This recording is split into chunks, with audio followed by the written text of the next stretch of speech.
welcome to Church Folks Be Talking. My name is Pedro Graham Brown. Oh, and my name is Dr. Frankie Graham Brown. Okay, we switched that up. Freaky Right.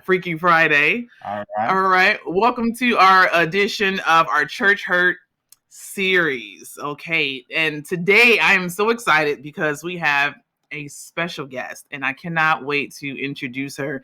And she is going to join our conversation this afternoon, talking about the process of healing your trauma. Now, before we get started, we've been talking about our Church H.U.R.T series. And what is our acronym for H.U.R.T, sir? HELP. It is Help Unpack Recognizable Trauma. All right. And we're talking about specifically trauma from church or religious experiences.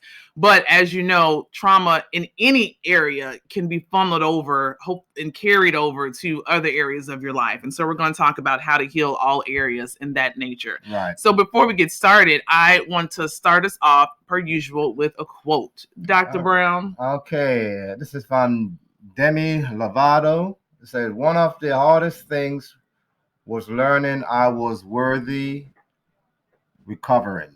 One of the hardest things was learning I was worth recovering. Worth recovering.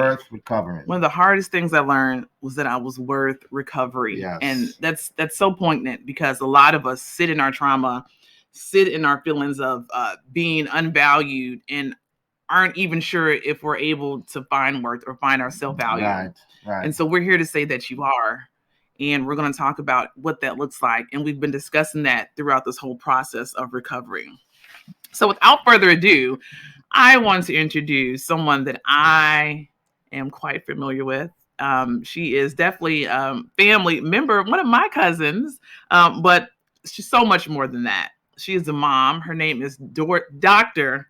Dorothy Smith. Okay, let's get that correct. Miss Dr. Dorothy Smith is a licensed social worker. She is the owner and operator of Heal Thyself LLC, which is in Jackson, Mississippi. Wow. She is also a professor from her alma mater, Jackson State University. All right. And one of the major, and most importantly, she is a mom of two lovely children. Congratulations. Boy yes, and a girl. Oh. All right. I think you said two boys. I said children. A boy and a girl. She's got the best of both worlds. A boy and a girl. I'm telling you, once you got that, I think life is complete because you got both. So another thing is with her practice, one of the goals of it is to tune inward, right? To identify, clear, and heal yourself, right? It's a holistic collective, which I really think you have to come from all angles of life in order to really find value in yourself, as Demi Lovato said, and to heal. But she provides a range of social services from individual to family counseling, marriage therapy, family counseling, parent education, which we probably need a session on that, right? And child welfare services as well. And she has over 10 years, and I'll probably even add a little bit more than that, experience in mental health addiction. And so all of that expertise is coming into play as being an owner operator of her own practice and doing things such as be a mom, finding love, all these great things. And these are the best process, I think, in order to heal yourself, is to really define your way. So welcome to the podcast, Dr. Smith. Yes, that's a mouthful right there. Yes, I'm trying to digest it. It's a lot. Piece by piece. Look, it's like an elephant. Bite it one bite at a time. Right. So by the time I bite yours, it'll be tomorrow. I'm sorry. Thank you. Welcome. Gracious. Yes. So we're so happy to have you to really just put your stamp on what healing in itself looks like, right? We've been talking this whole series about Church H.U.R.T. I just want to give a recap or just a definition, and I'd love for you just to add to it. We just want to have just a holistic even conversation about what that looks like. What we talked about earlier in our series back in February from Psychology Today was church trauma. It's a personal emotional response to a disturbing or distressing experience Okay.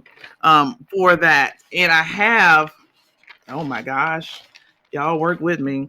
I had the whole I had the whole one, and I'm gonna give it to you. But when you think about trauma, and I said that as I said before, it's not just from one event, right?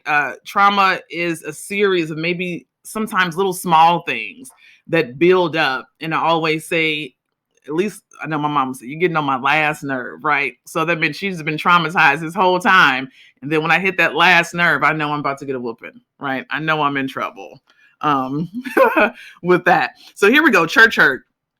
It's a deeply traumatic spiritual grievance brought on by an event or a series of events that take place within one's house of worship. And the effect of it is so dramatic that while the person still has faith, his or her trust in the church has failed. And that's what we're really discussing. A lot of times, especially for our generation, we remember being raised in the church. I hear a lot of people say we were brought up in the church, we were raised in the church, but then the emphasis is past tense, right? Because there has to be something that's happened between us being raised in the church and then not being faithful churchgoers to date, right? And so we want to talk about that. What are your thoughts on that? Is that hit the nail on the head when we come to definition of trauma and maybe church hurt? Especially with dealing with millennials, it's so many 30 something people. They have a history of being in the church, being worship leaders, serving in ministry on the usher board, and now they're not in church and they're kind of doing spiritual practices and doing things their own way now. So yeah. Yeah. Mm. Yeah. That's been the big we were just watching a TV talk show, and two of the hosts and the guests were saying how they got their started singing in the church, and then the other guest was saying that she created her 1st screenplay doing a play in church, right? But then after that, that's where the conversation stops, Stop. right? Right. And so there's definitely a disconnect, or there's something happened. And I really think, even from my experience, it's church hurt. Like, how did that manifest to you leaving the place almost where you got started? Right. But remember, we've been talking about, probably the sign was there, but most people were not able to recognize the sign and Mhm. to bring forth intervention to help. And unfortunately, the damage already done. And subconsciously, you find those people are leaving, not realizing why they're leaving because something has happened that they're not aware of. But the more Yeah. that they becoming more aware of it now, to information, to similar experience that may bring them back to that prior experience a couple years ago, Yeah. they kind of make the connection, Yeah. you know. I I agree. I agree. What do you think, Dr. Smith? Have you ever have you, or do you know anyone who has experienced church hurt? What is that? How does that manifest itself in their daily lives? What do you So think? on several occasions, multiple different churches, but I think the most prominent Mhm. experience would be my childhood church. About senior year, they went through this split to where the adults were arguing, and I really didn't understand what was going on. But they split up and developed two new churches.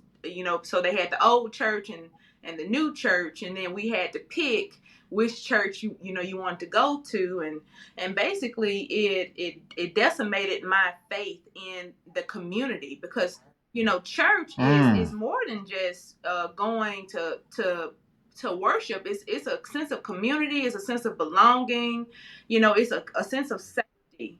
And exactly. they took that away from me at an Mhm. early age, and since then it was more so me just kind of going and visiting churches, not necessarily joining. And then when I would join churches, you would kind of sense that it would be an in group in the ministry already, and then you would kind of be a part of the out group trying to get in, and after a while that becomes just a little bit too much. Yeah, Exhausting, yeah, right? for me. Mm, Yeah. Mhm. yeah. Definitely. I think that's really been the impetus of our experiences. More so mine, and I say I'm just repeated it to a colleague of mine early this week. The reason why I started the podcast was because I definitely felt like, even as a pastor's wife, part of the out group. Because we didn't start with them, right? And so we were in addition to, and so everybody already had the people they invited to barbecues. They already had the people that went to the certain events. They had the people who were involved in the carpools. And it felt like we didn't get the fun stuff, right? We got the official, boring stuff to do. And then more so, I was ostracized because I couldn't even be involved in a lot of that because I was the pastor's wife. Like, why would she be involved? Why would she want to do this? And no one really got a chance to know Frankie as me. And so the big part of it was, okay, so if no one's going to talk to me or ask me about things, guess what? I'm making a podcast about it. And so now you're going to know about it all. And I think it's important because, just as you said, it happens. And so I know I'm not, thank you. I know I'm not the only one that does when it. I was in Cleveland, when I was getting my master's, that's when I used to drive down and stop at you all's house on the way back home to Mississippi. But when I was attending case, I went to a church called the Word Church, and I was serving on ministry there. And I remember, it was like a glass ceiling. It was like I wanted to do more. I wanted so badly to do more, but it was a glass ceiling to where I could tell it was only so much that they would allow me to do, just because I was an outsider. And after a while, like we said, it just becomes exhausting. You want to lead a song. You see the same person leading a song. You wondering why you can't never lead a song. And then your feelings get hurt, or you started questioning yourself and your ability. Is something wrong with me? And it makes you lose interest. It just kind of and then 2020 pandemic puts church online. Let's take it there. And so why go to church when you can watch it on the computer? Right. And you can pick any church that you want to go to, and enjoy hanging out at Bedside Baptist, right? On the TV. And then when the pandemic was over, right, you have the audacity to show up at the church you thought you were a member of because you were online, and they have no idea who you are. Right, right. But I'm glad you mentioned that, because now with technology now, where it is forcing us in a place that we don't want to be, but we have to be there, right? And choose that place. Now it is open up windows, digital windows, so to speak, to have platform like this here. You have information going on to the aid wave.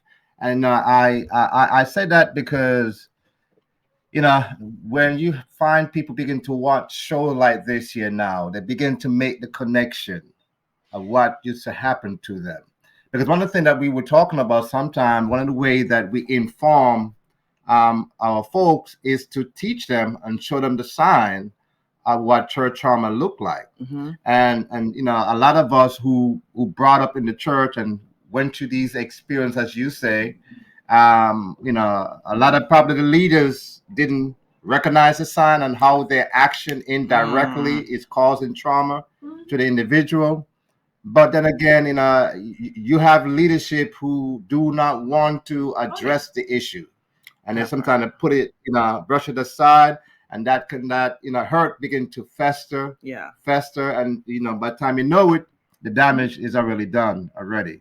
And something you said also, which is so true, when it comes to young people, you talk about when you travel, you go to this church, you want to utilize your gift or your talent, and they kind of hindering you, and they see you as a threat. And that's why I say a lot of young people, because a lot of young people, gifts are not being utilized in the church. See them as a threat, or they just don't want to change the format. Format, because they see all the talents and the gifts that the people have, but then they have to go over Sister So and So's head because she's been singing for 20 years, right? Like you said.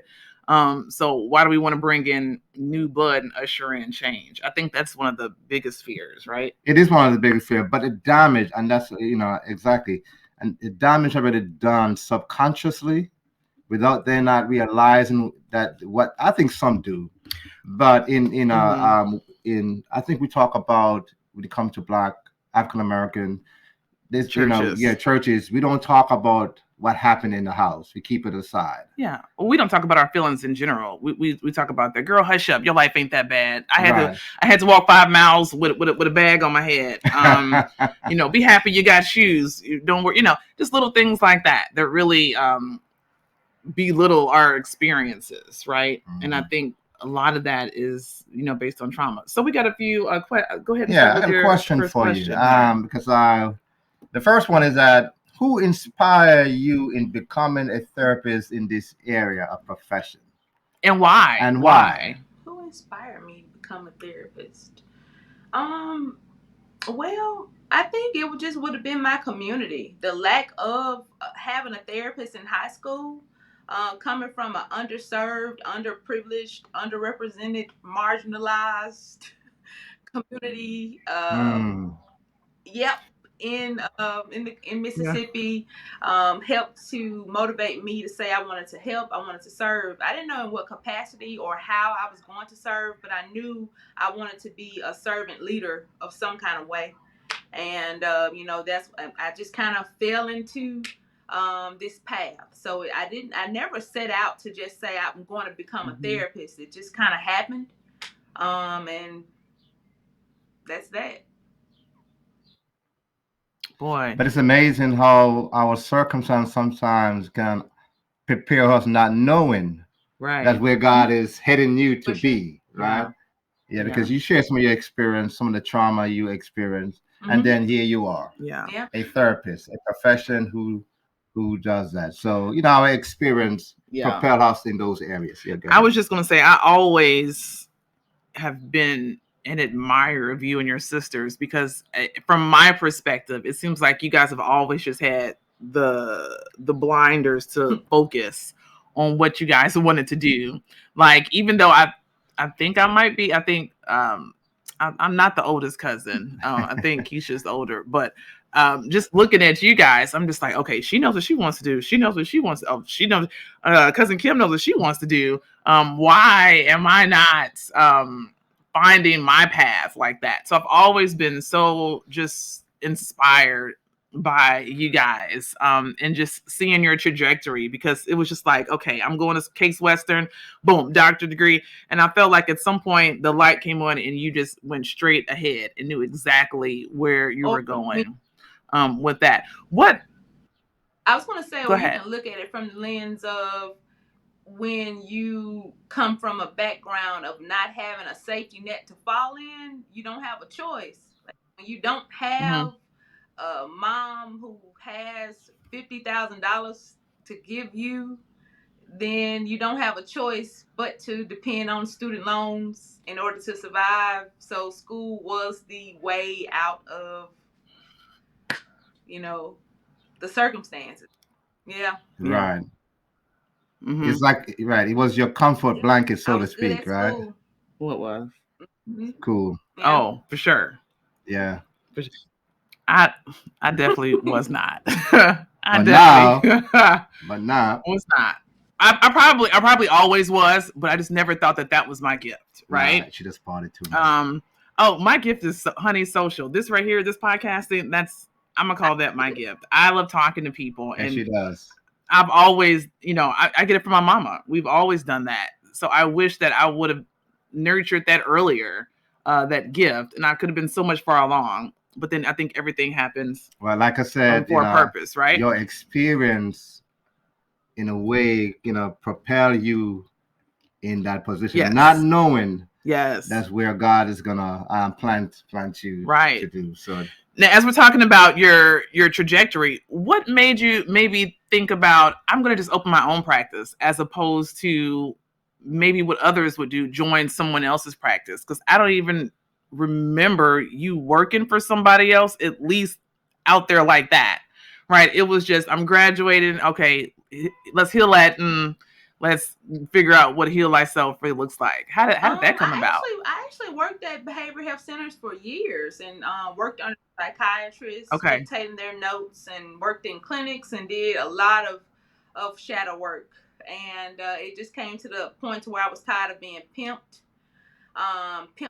not my anointing. So when you're a therapist, the Ooh, pay rates are very Oh, I'm gonna have to low. put that I down. Oh like yeah, Taking the that. that pay rates name. are low, and you know Yes. they really it's already low, and having that split with another person is it's a lot. So I just stepped out on faith, and 1 October I just said, hey, I'm going to do it. I'm going to step out on faith.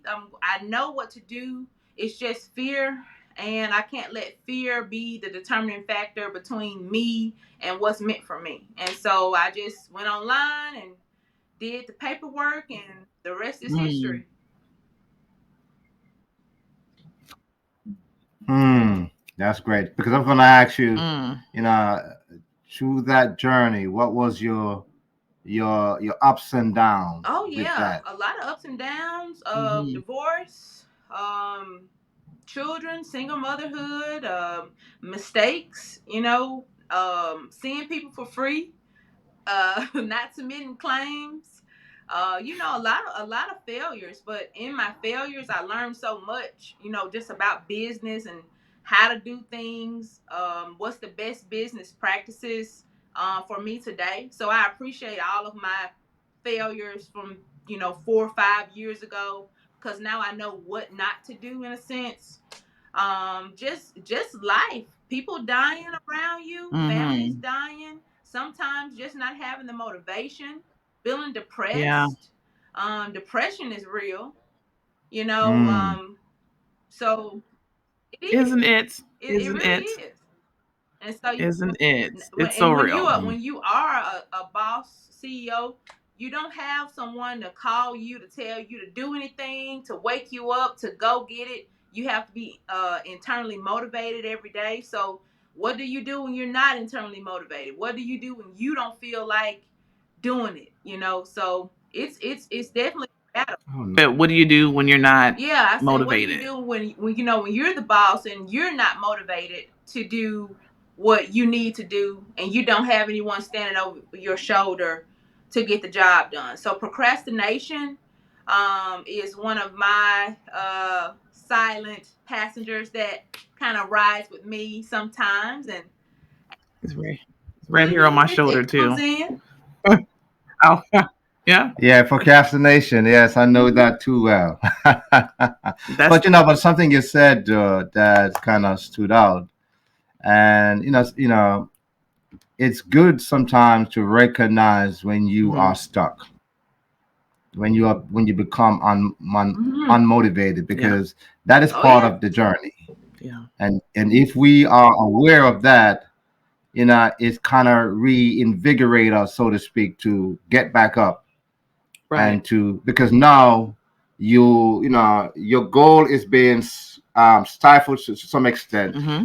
That's why we don't have the interest or the motivation. But when the goal get back in front of you, then you are motivated. Then you see your purpose. You know why you doing this here, Hmm. and then you kind of get back up and start back for again. sure. I agree. I agree. Which segues us to a question. Since we're talking about motivation, let's look a little bit about trauma. So we're talking about church hurt, right? And that type of trauma or spiritual trauma. But how is that similar, or is that similar to the general types of trauma that you see on a daily basis? What are the similarities? Are there any dissimilarities between church trauma and just regular trauma, or is it So all kind of different pieces of clothing in the same bag of luggage? Just wear different when clothing. when I think about the term trauma, trauma is anything that's too big, too fast, too much for your centralized nervous system to process. So anything that happens to the human Mm. body that's too big, too much for your centralized nervous system to process at that moment when it happens.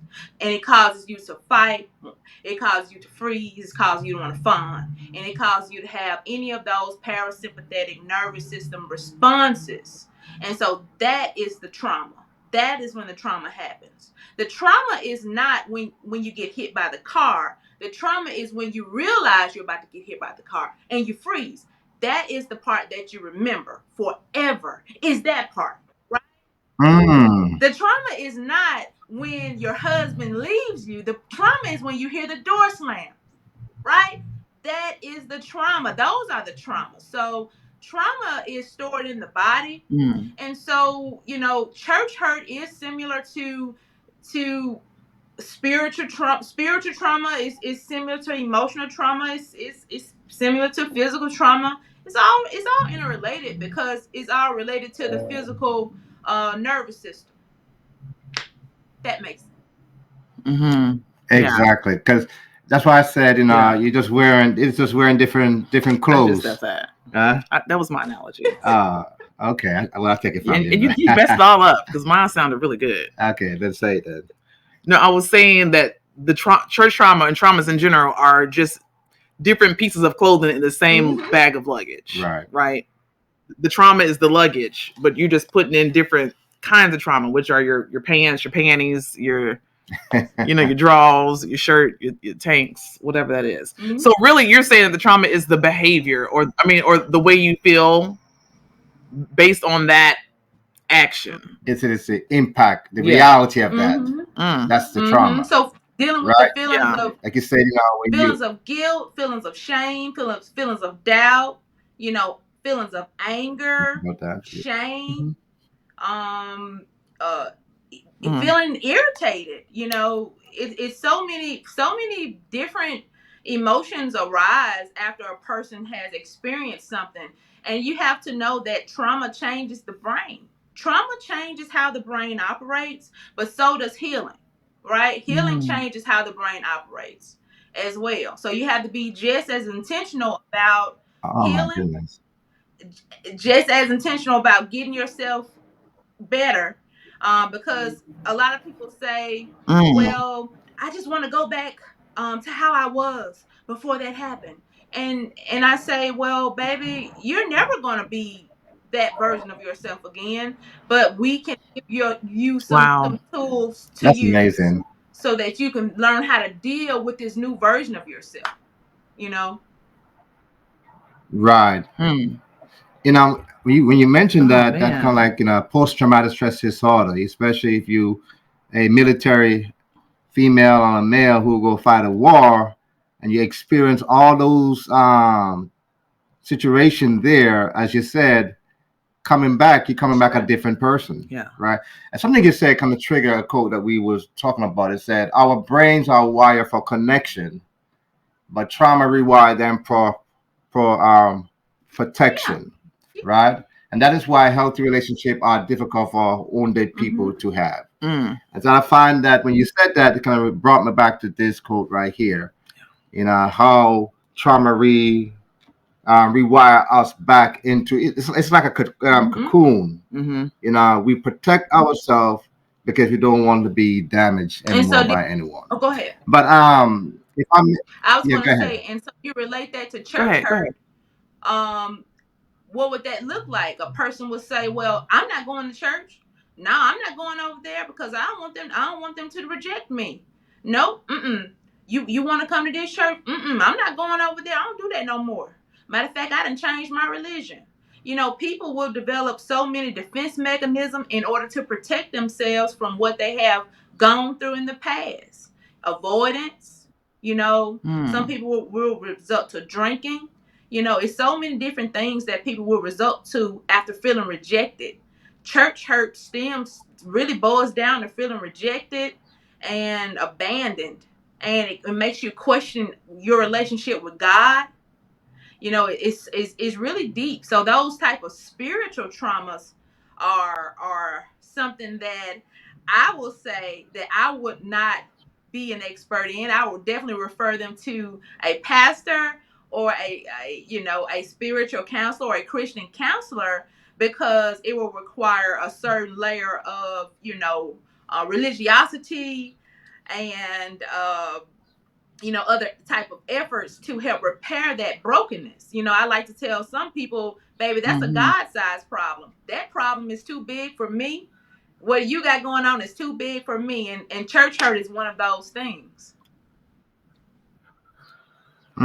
Do you see any, without violating HIPAA or whatever, but do you have any people that come in with those God-sized problems, maybe related to youth or issues that happen at the house of worship that are funneled over to their active life today? Oh yeah, the PK Oh, kids, whew, the PKs. I think they are the worst kids. Yeah. It's something. It's something. yeah, Talking to the PK kids, the PK kids who are in marital counseling now. It's two PK kids who Mm, are want to be married, or one PK kid who wants to be married now, and they have that set of views, and it's a lot. It's a lot. that's a lot. Mm. You know. mm-hmm. And that's why with my wife and I, we don't supersede any expectation on our Mm-hmm. children. You have to dress this way because I'm a pastor Yeah, and such and such. One of the things that we talk about is that what you see Yeah. is what you get, right? yeah, And that's one of the things I share with my wife too. When I took this position, I said, listen, you be yourself. Don't let anybody put any expectation on you because you're the pastor wife. yeah, Then you got to behave this way and this way. And I say to her, if God didn't tell you to do it, yeah. don't do it. Which is easier said than done, I must say. But I'm grateful after years of trying to figure it out, which again, which stems from church hurt. I've just had to say, you know what, I am valuable like I am. I do have the gifts that I have, and with our kids, I think it's good to have a healthy balance because let's be honest, he's more of the let's raise you up in the spiritual upbringing. Just and for that fact, they love Christian music, they love Christian jazz. I, on the other hand, I like it, but when you're in my car, we're probably playing 90s music, right? We're going to play something I mean, you have a else. balance. So you got to balance. have a little bit of the You have a balance, balance. because I think if you veer too far off, the world's going to eat you up when you become an adult, Right. because your values that you grow up at aren't the same what the world has. And it's going to be hard to defend those if you don't have, confidence or a plume. Yeah. That's my But word then from I just want to Toastmasters. just quickly hop on the term of duality. The term duality of saying that, I am a therapist, but I'm also a mom, but then I'm also somebody's woman, but then I'm also just Dorothy, right? But then I'm also Kimbra's daughter, but then I'm also Keisha's sister, and then I'm also Pooh's cousin. And so it's so many different facets to me. It's not just one layer to me. So you can the church can't expect for human beings Right. to operate in one way, because that's an unrealistic ideology to have, that just because I am the first lady at the church that I don't like SWV anymore. You know? Right. That's a great point. That's a great point. That's it. Now, And I think that point gets missed, right. From church, because the premise is you are who we want you to be, right? And Right. then if you veer from that, that's when your congregants get confused, or they move away because they're like, well, why did that happen to Pastor so and so? I remember you posted a video, we were talking in your Heal Thyself in your Heal Facebook group about Dietrich Hatton and his wife at that birthday party, and everyone was flipping out, like, why is it happening? And then even myself, I was like, now they should at least posted it. I mean, enjoy yourself, but because people expect to see you one way. But you bring that perfectly into the script of duality. He's more than just that. He is a husband, she is his wife, and they enjoy themselves outside of Sunday service. Right. So, okay, so let's get into another question. Right. So, Dr. Smith, and I know part of the healing is that the first step is to recognize the injustice, the pain, the bullying, and to validate your own feeling in the matter.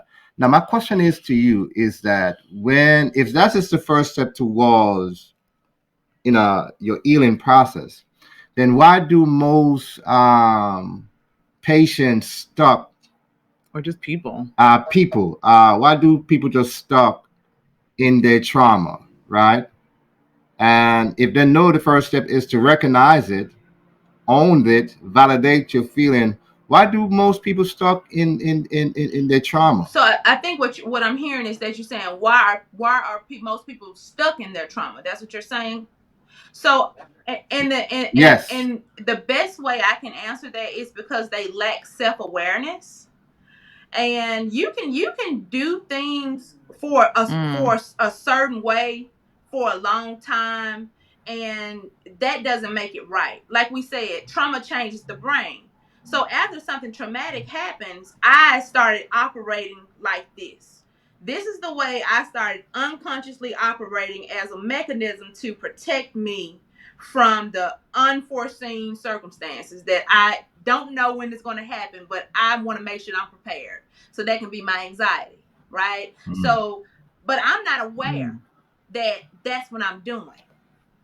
I'm unaware. So that's why they come to a therapist, so that I can help them to recognize what those urges and tendencies look like prior to an anxiety episode, so that they can kind of become aware of what's happening with their body.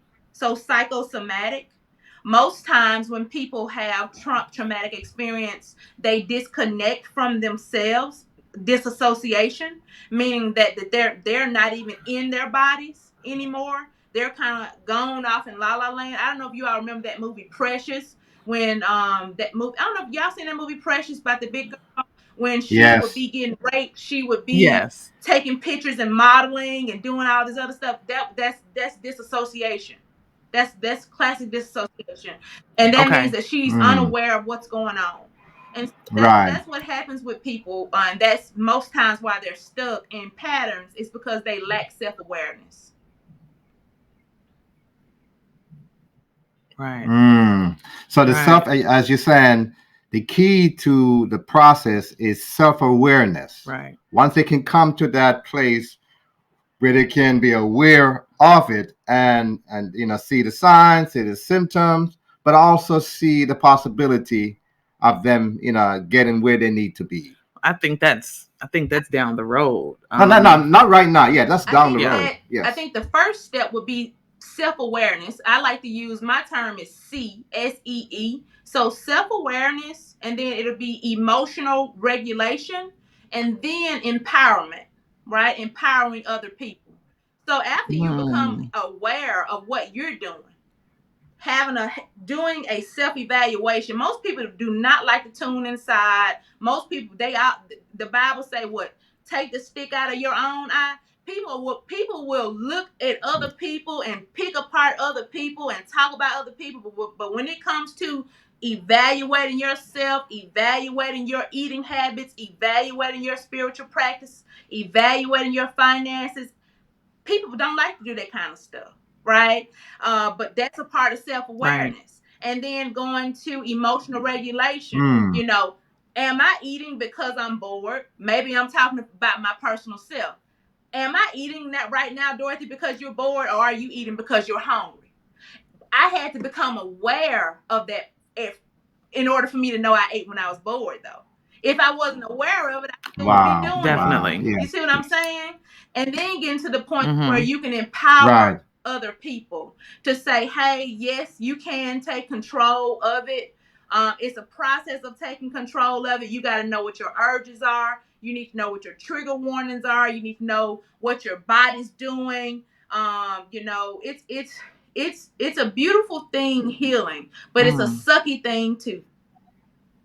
It doesn't feel good now. It's Healing tough. is tough. Healing is definitely tough. Yeah. And you were saying that one of the first steps is recognize, but as Dr. Smith said, sometimes we don't even recognize that we are in this space, and so we need someone outside of ourselves because we're in such deep denial, right? Or even we're getting re-triggered by something that we had no idea was even an issue until we blow up, Right. Right. about it, and then you're just like, oh, this is my push point, and I had no idea, right? And that's a scary place. How often do people not even know that they're traumatized, and then when it's triggered, then they blow up, right? Man, And then you have to deal with that all the whole time. mess. I'm doing anger management tonight at 5. What's called the Cool Head Collective. And so what I like to tell them is that, healing is a journey of remembering that you can become triggered and you can unheal in a matter of seconds. You can rip the band-aid off and all the work can come undone. And you have to remember in those moments to be compassionate to yourself. And if you say, how can I say this? So moving into value-based living, right? If I say that I value my peace, if peace is my value and I know that I'm triggered, then if peace is my value, then I know I can't pop off anymore because I value my peace. And that's just not who I am anymore. I can't do that anymore because I don't want to hurt myself anymore. But it takes people a while to get to that level of thinking. Mhm. Mm-hmm. Right. Yeah, definitely. I think about that same thing with food. A lot of people, when they are in their process of healing and then they get re-triggered, like they value peace, and it's like, you know what, not today. Let me just give it all to you. And then they find themselves say, you know what, I then jumped off the deep end. I might as well stay there. Right. So the hard thing is to pull yourself Yep. back and to say, I am on the journey of reflection. I am on a journey of valuing myself, even though I've hit this speed bump. I can't just keep going in this lane, right? I gotta find my way to get back, Right. But right? not. But something you said also. Ask the question about the tools when you finish. Okay. Something you said also when it comes to the healing process, right? Um, community play an instrumental part of that, doesn't it? Because in order for that person to travel that road of healing, right? There has to be a place of community where the person can be feel as if him or her is safe there in order for the healing process to take place. Yeah. So community is also a big factor. Yeah. Yeah. Mhm. I definitely agree. I definitely Yeah. was. Right. Did you have a question or did you just kind of want me to? I think No, go ahead. My wife was I saying a think you just wanted to question, add. I think just wanted you to add to that. No, but you you had a can add question. to Yeah. that. But What I will meantime, say answer is the that question. for me, my community that I find, I love to say, find your tribe. Find your tribe. My tribe of people have been the people at the gym. I don't socialize with these people outside the gym, but I enjoy seeing them at the 8:30 classes and at the 5:30 classes. They have been very supportive in my efforts to just move my body, and seeing them continue to come Mhm. motivates me to come. And when they miss, it's like, okay, where were you last week? And when I miss, it's like, what happened to you? Yeah. So that community holds you accountable. And I'm nothing without my support system for sure. Yeah. Amen. So, I so got a question real yeah, quick. go ahead. I was talking in the last episode about trying not. One of the steps was not to re-trigger We your traumatized. re-traumatize yourself by triggers. And my question is to you: is it incumbent upon us or the person who has the issue to let other people know that I have these traumas or these issues?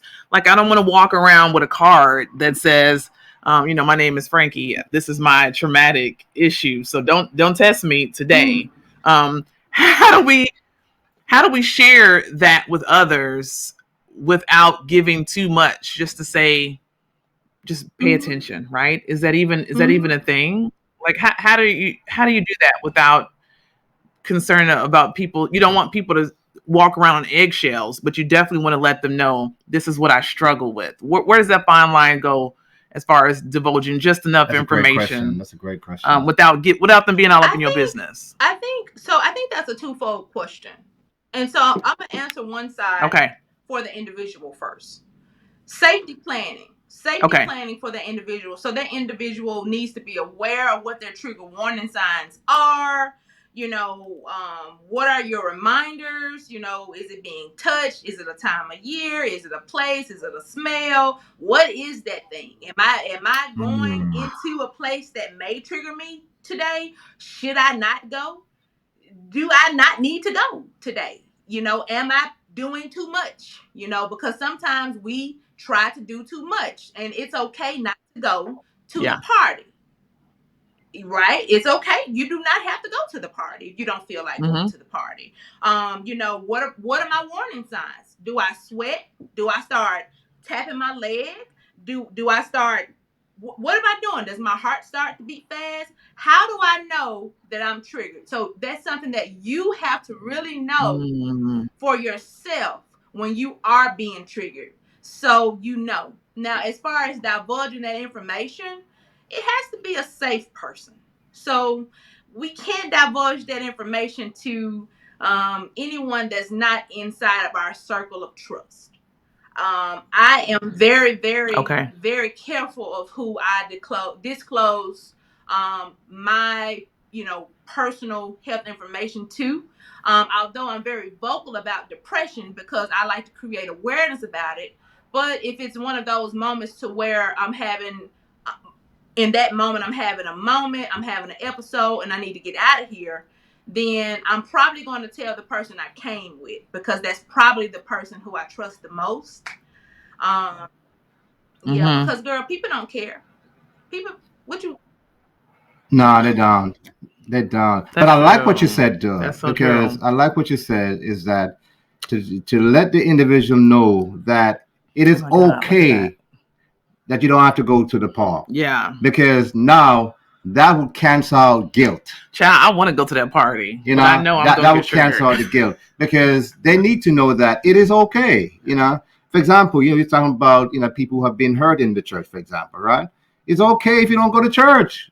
If going to the building kind of trigger your trauma, it's okay until you find that place where you think enough. You can have the strength now to go into that building. It's fine. And I love what you said, because now it cancels out guilt. Yeah. Definitely. My question is to you is... Oh, go ahead. I was just going to say, I'm thinking about that along with, and this is a side question, but as you're thinking of it, it's making me think of an extra conversation. Is grief and trauma, are they tied together? Okay. Because as you were saying, going to places, I was just reminded, and we both know grief all too well. And I was just thinking about when we were out of town, I went to a place where I've only been one time. And I remember as soon as I hit this one spot, we were in DC. I remember a conversation vividly that I had with my mom, and just in that one spot that I've never been to before. And instantaneously, I just started crying. And I was just like, whoa, whoa, how did this even come to be? And I was thinking, it wasn't trauma, but it was definitely grief. But it was tied together, because I didn't know that was even a trigger until I was there. Right. And I think, isn't that how most people are? Sometimes you don't even know what your triggers are until you get triggered, I guess. From that. Yeah. That's good. This is some good stuff. Guys, this is some good stuff. Come on. Yeah. You got a question? We got a few more. One question, because I know she's a working lady. Yeah. We got time. What kind of tools are best when treating traumatic patients, people? What are the tools that you use that you find very useful? I know everybody's different. Yeah. And are there self tools? Is there homework that you can give those that aren't readily available to a therapist to once they recognize it? How do they heal? So if you would have asked me this question 10 years ago, I would have probably threw out every theoretical model known to man. I would have said every theory to you. But today, and having a little seasoning, I realize it's making that client feel safe. It's allowing that client to share their experience, both good memories and bad memories, in a safe environment, and validate them and have unconditional positive regard. That's the best way to deal with trauma, is allow that client to share their story, their trauma narrative, and validate their experience. Right. But you remember when we were talking about last time we did the unpacking? Yeah. We did talk about also, provide a safe place Yeah. for that individual. Because if the individual feel that the place is safe for them, then they will able to unfold Right. because they feel safe. They What can hap- tell you. Yeah. But what happens if you don't have that safe space? Because I think having safe spaces are the exception sometimes and not necessarily the rule. So what can you do if you don't have that and you don't want to be stuck in your trauma and you're looking for healing? What other ways can you Well, start? they have to identify what makes them feel safe then. Is it writing? Is it running? Is it watching Okay. TV? Is it singing? Is it exercising? Is it drawing? What cultivates the feeling of safety for that individual? Because that is what matters. Most trauma survivors and victims, Mm, well, I'm gonna say survivors, um, um, have issues with feeling safe, and feeling like they belong, and feeling accepted. So Mm. whatever environment, it could be mm. listening to music, being around a good close friend, talking with adults. I got one girl, this grown lady, she like to be on the session with me playing Call of Duty. Whatever you got to do to put your drawers on, do it. That's it. I like that. I like that. Mm, One more thing, when you were saying that, because I know last time we were talking about trust is a big, trust is a very rare commodity in all these days, right? So would you say, safety equal trust, or the other way around? Trust equals safety. If the individual feel as if they can trust you, you will provide them a safe base for them to, in order for them to okay. share. Mm-hmm. Mm, You say trust equals safety, or does safety That's I equal right. think trust? Right. It's just Yeah. safety. safety equals trust, or does trust equals safety? I think because they come in the office first, and so the office is that environment that fosters the safety there. And so when they feel safe in the room, and they kind of like look around, and know that I'm not going to hit them or attack them, and I explain confidentiality to them, and that starts to build the trust once you go over confidentiality and the Mm, confounds of that, what the therapeutic relationship is, and what my role is to you, and that is kind of like how the trust kind of starts to build once I get them to start engaging with me. But the trust in the relationship takes years. Mm. I don't expect people to trust me after the first session. It takes years to build a rapport, and I like to call it rapport, versus trust. So we have a mutual rapport and esteem with each other. yes. Yes. That's great. Yes. That's That's great. good. Thank you. That's Thank you. That good. was That's good. good. That was good. I All think that's right. it on So my as end. we're, yeah, I mean, all the questions I had, we really just talked about them as far as it goes, as far as conversation. So as we're concluding, right, we're talking about church hurt, helping unpack recognizable traumas. And we went through the stages of what that looks like. And now we have a more holistic view of how to heal not only trauma, but just recognizing your triggers, right? Understanding how to even be emotionally available or even self-aware. I love your C acronym, self-awareness, emotional I regulation, love that. and empowerment. I think that's really important. And well, I'll get to that. I wanted to add that in, but I'll wait to the end. And I like the way that all goes together. So I want to give you the final word.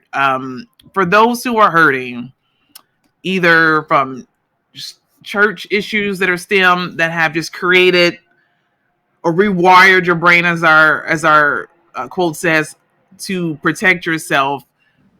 Give some final thoughts, or what would you say to someone who needs to start healing and doesn't know how? What would some advice be for you in any type of traumatic incident? That's a great How do they question.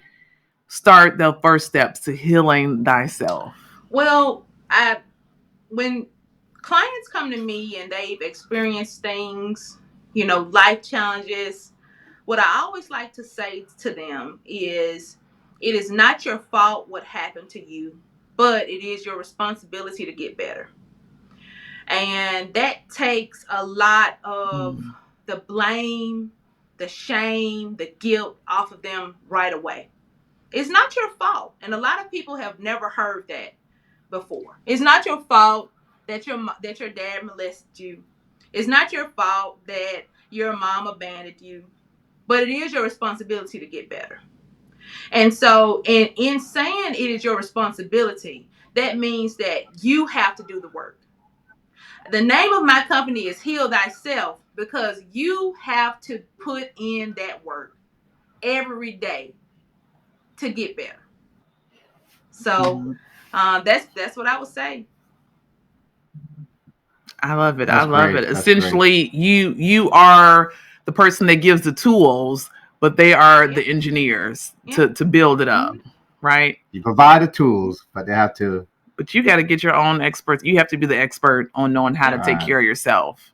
And I think that's important. We put that in everybody else's hands. Well, she didn't heal me, so I gotta go back to this. Or they keep putting this food out, so I guess I gotta finish eating. Right, that's me. They keep putting this food out in front of me. Someone's got to eat it. Right. Why not? They keep testing my patience, so of course I got to pop off. Right. But it's important for us to understand that we are responsible for the healing. So, guys, the culmination of that is the healing process starts to recognize it, but then it ends with you. I love the quote. It's not where you start, but it's where you finish. Oh, you finish. Yeah. You got anything else, Mr. Brown? But I will say what she was saying, that she provided tools while the client use those tools. And I was thinking I'll go back to again in the community, right? Because the community can be the tools as well. Yes. Would you agree with that? Yeah. Yeah, we're wrapping up. No, we're wrapping up. Starting a whole nother conversation. No, I'm just wrapping up. Giving my final thoughts. Right? She had the final thought. Oh, she has the final thought. Yeah, Oh, her thought has been finaled. Well, praise God. But thank you. Well, guys, on behalf of Church Folks Be Talking, I am so thankful that we had this platform to really give credence to our church hurt, and more importantly, just to understand, putting not even a bow, but just putting a period on the end of the healing process. And I am so thankful, my lovely cousin, Dr. Dorothy Smith, Missy, Doctor in the house, is that you really put the staple in the pack of paper for us, and I appreciate that. And just God bless you on your journey. I love you to death, and I just am so thankful for the journey that you have taken, and the way that your life has just created a 180. So I am thankful for that, and I love to continue to see you shining and rising. So